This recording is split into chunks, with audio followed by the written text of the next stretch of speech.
Hey guys, James Goren here. Just want to show you wall insulation. Many of the old properties, kind of before the 70s, give or take, they don't quite have wall insulation. So what we see here, those are the external walls. So this is the kitchen area, and those are the external walls. So that's the frame. And if you look at behind the frame, you can actually see this is part of the external cladding.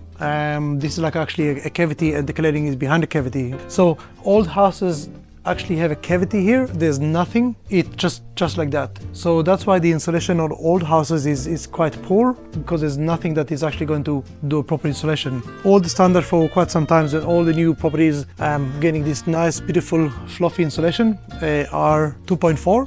It makes the place much nicer, warmer and quieter. So new build is always good.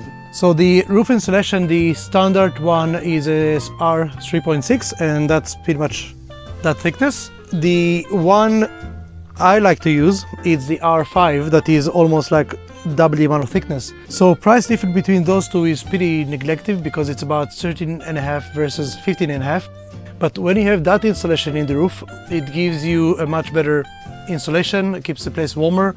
It's have a longer lifespan, because with the time it's getting compressed, that it could actually hold on in the ceiling. And for a small change of about 15-20% of the price, you can get much better insulation that will be good for the years to come. Today I want to show you and talk with you about something like as an illusion. It's a bit of a hack, and I'm going to share this with you. So this unit that I'm here at the moment is actually not a very big unit, but you know, when you look around and you see it kind of looks big enough. And this is actually between the narrow walls, so there's a like toilet here, the other side of the wall.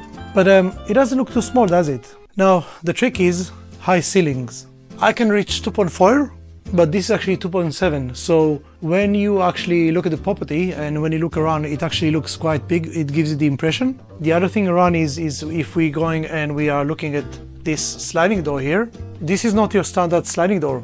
Normal sliding door is coming up to 2 meters. That's here. This is 2.3 meter high. So what it does, it gives you heaps of light, heaps of ventilation, much bigger, much more impressive. So the unit, the place is not quite big, but when you have and you combine all of those elements together, suddenly it looks so much spacious. And that's a bit of a hack how to make small spaces looks much bigger and larger.